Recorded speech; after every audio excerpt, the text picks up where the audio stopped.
Gimana Mas Hai? Kombucha. Indian baked steam butter cake. One hours da. Kasi na pineapple. Si pineapple ko rin tsaka na rin. Ito kasi da orange lang rin. Si pineapple lang rin sila plain cake.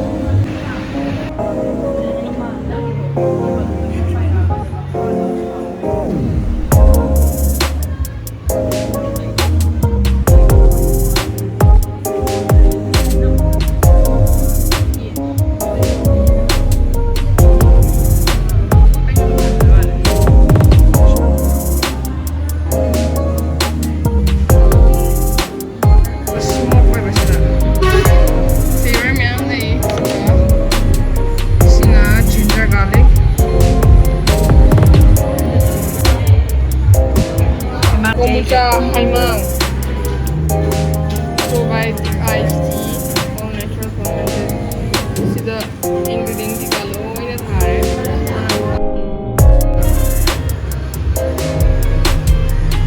Apa? Yes.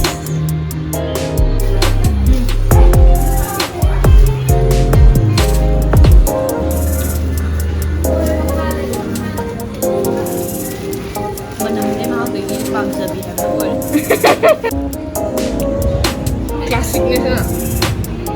Ya, makin ini.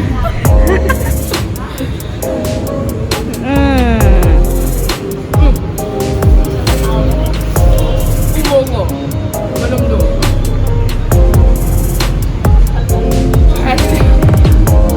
Han bagi asal berdua tu kalau ni hele. Ini hele. Klasik hele. Kalau smoke tu nama. Smoky nama. Flavor mana apa? Smoke jauh tu 6 minit or 6 minit. Kalau smoke tu pengen 6 minit or 6 minit kalau aku sangat keren. Sisi dulu. Ya deh. Manggil. Sini apa me? Ini smoky flavor yang mau saya sana. Karena yang klasik umuroki yak lah apa tu. Smoky flavor apa macam ni? Apa kan biro aja tu pam jadi. Ya isi try tu lagi. Jujur kali. Tahu.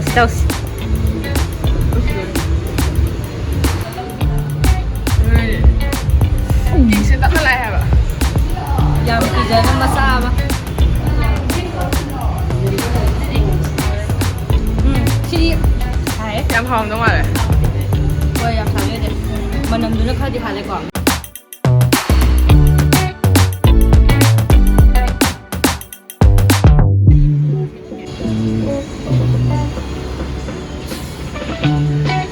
Siung kitchen ni. Hangko tahu ne. Yo.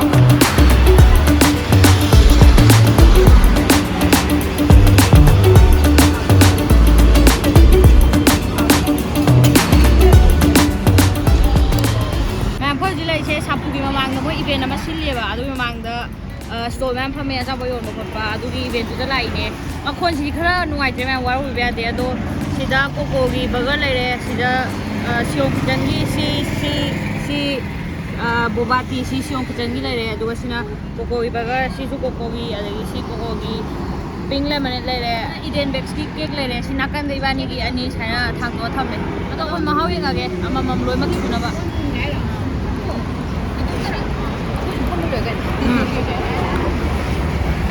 Kayak kitchen ni lah. Siung kitchen ni ma'am. Yamna cute oi ba spoon macha happy le.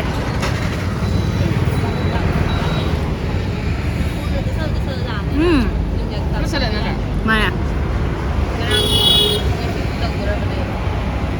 Walk tre sidi. Yang paham ni peri. Masala tak kacau sahaja. Sina kokogi burger.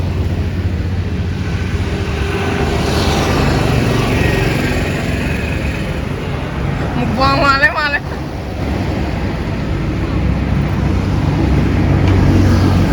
Mau ba? Mau ya? White tu kayak mayo or cream. Cream ne. Gajar spring onion. ꯌꯥꯝ ꯌꯥꯎꯔꯦ ꯕꯦꯖꯤꯁ ꯉꯥꯛꯇꯅꯦ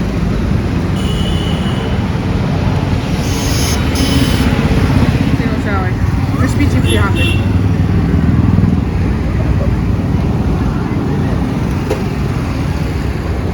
ngọt có thang rồi 고기 김밥 김치 핫배도 순살 치즈 꼬꼬비 오케이 수분 같은 거 들어오네 야오리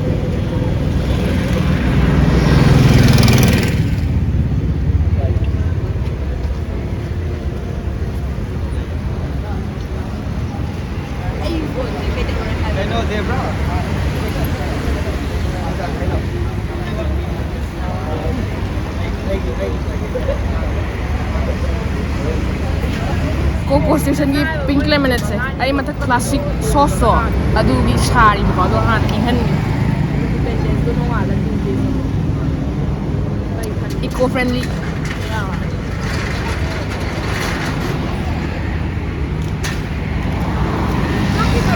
ꯍꯥꯎꯋꯦ ꯁꯤ ꯑꯩꯈꯣꯏꯅ ꯃꯐꯝꯗ ꯂꯥꯛꯑꯒ ꯁꯥꯅ ꯆꯥꯅꯤꯅ ꯈꯟꯕꯅꯦꯕ ꯑꯗꯣ ꯃꯊꯛꯇ ꯅꯝꯃꯨꯕꯗ ꯏꯪꯒ꯭ꯔꯦꯕ ꯃꯈꯣꯏꯗꯣ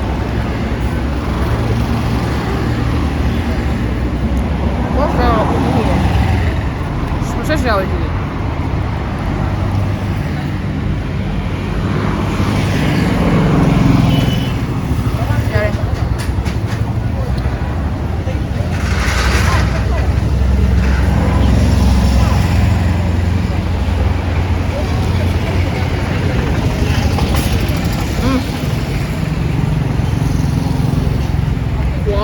ꯃꯈꯣꯟꯁꯤꯗꯤ ꯐꯦꯁꯇꯤꯚꯦꯜ ꯚꯥꯏꯕꯅꯦ ꯑꯗꯨꯅ ꯋꯥꯔꯧꯕꯤꯕ ꯌꯥꯗꯦ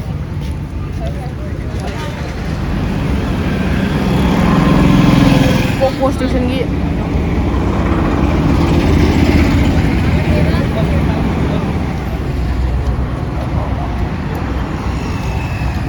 ꯍꯥꯞꯄꯦ ꯀꯤꯝꯆꯤꯗꯣ ꯔꯦꯗꯤꯁꯁꯨ ꯍꯥꯞꯄꯦ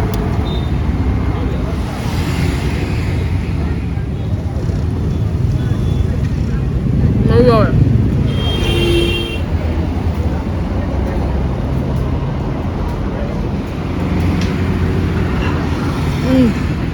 Vale. 예름 나오잖아, 내가 이제. Mới cream được đó. Unique taste oil. 하나 짜봐, 넣어봐. 안 넣어봐. Ma'am, event bake se Instagram page akhoi description da sigi loinamak description da Instagram page loinamak hapcharamge ma'am na check out tawbinga di adum follow to sung biya gani ai try tawrake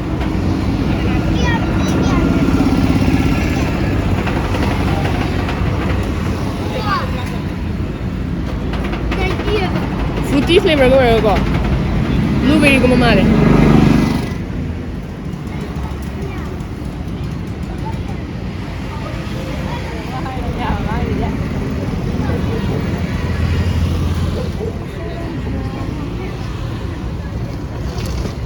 Wow. Em thấy cái hộp này. Hộp ra. Ngon rồi.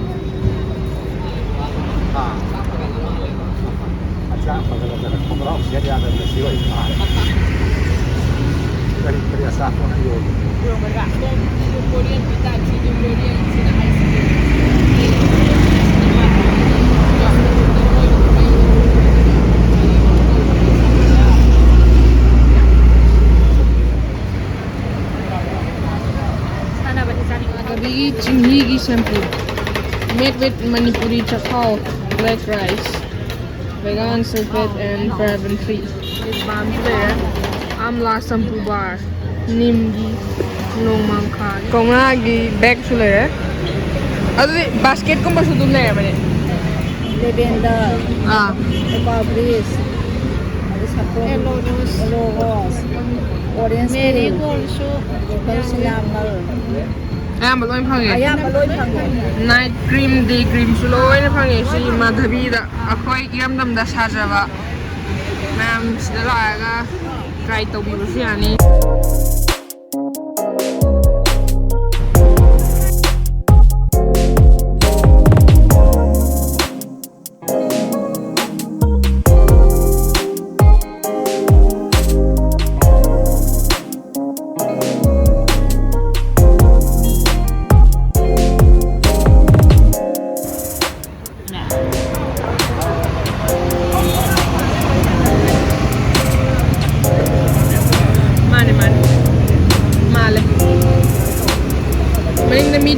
ꯉꯥꯟꯁꯤꯅꯤꯀꯣ ꯁ꯭ꯇꯣꯜꯁꯦ ꯑꯗꯨꯅꯅꯦ ꯄꯣꯠꯇꯤ ꯑꯗꯨꯝ ꯇꯧꯔꯦ ꯏꯗꯦꯟ bag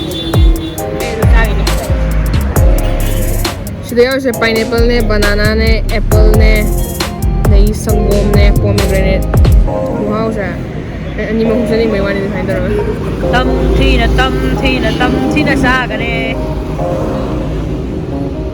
coconut yawa ba sprinkle da uda manam ga nusira wow ne siom kitchen gi fruit salad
mixed fruit. Ano flavor have ka lemon ito?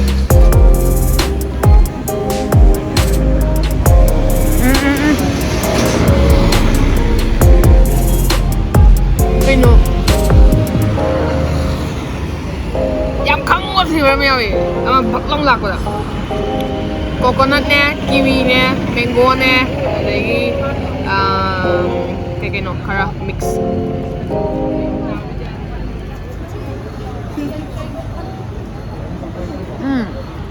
Hay nâu vì mà hao pha rất là nhiều đấy. Kasi dito. Mà chị đi ra cái anh ở mới đi vợ. Tại nghe thấu đi mày chạy thì mày sao? Ako'y pretty lady sila. Siyempre. Sige. Sisu. Nghe cô. Wasak. Ano ka? Nasaan na? Ay, di ka ba? Yan, yung ito siya kaya mo na. Buwan pa mi. Yung mga Lilo, mapakti lang yung fruit ka.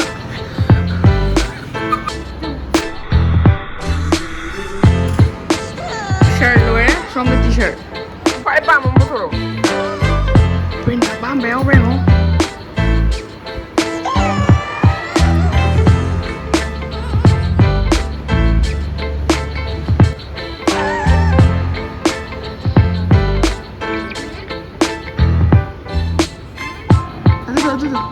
Wow, my brain hurts. Look my streetwear collection. Contact numbers are every t-shirt label.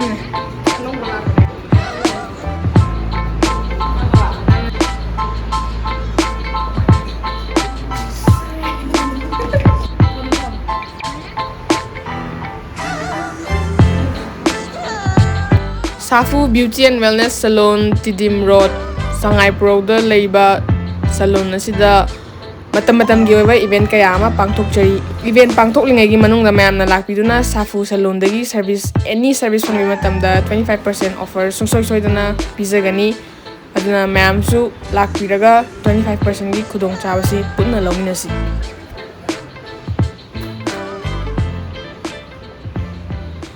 Look my collection gi shirt.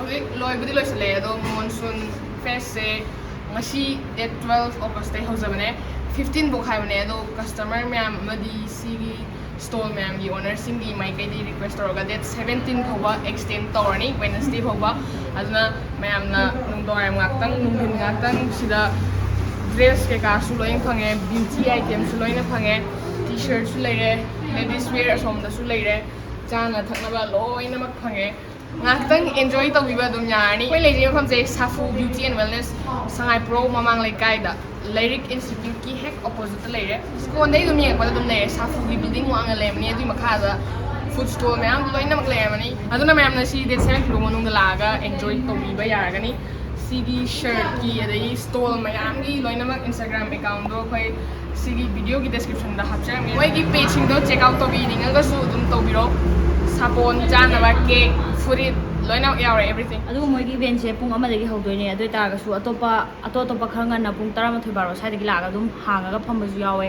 ꯑꯌꯥꯝꯕꯅꯗꯤ ꯄꯨꯡ 1ꯗꯒꯤꯅ ꯅꯨꯡꯗꯥꯡꯒꯤ 8-9 ꯁ꯭ꯋꯥꯏ ꯐꯥꯎ ꯑꯣꯏꯗꯣꯏꯕ ꯑꯗꯨꯝ ꯁꯤ ꯃꯅꯨꯡꯗ ꯑꯗꯨꯝ ꯂꯥꯛꯑꯒ ꯇ꯭ꯔꯦꯡ last sigi event sigi host oriba SAPPHO beauty and wellness ki sida mayamna sida event tawdragasu mind body soul loina relief tawba yare sida hair treatment hair coloring body massage spa adagi beauty item facial keka nail art loina yare kupa moral di sigi SAPPHO di Instagram di link to su hapchara me contact number keka loina hapchara me mayam date 17 buki mamang dadi hena nungai gani event to duna mayam lengmi o I free se khanbam khangre nga sagi t-shirt du si ga karamna phasai do comment da thada be mo do karam do no do I khangre bye Hello ma'am, ngasi wala di matang strike sa video sa Loy Sanderge. Kung video sa nungagadi like tawira mo, do channel sa support to na subscribe to di ba? To sa mo lo sila po na puno kong kusan na cremery.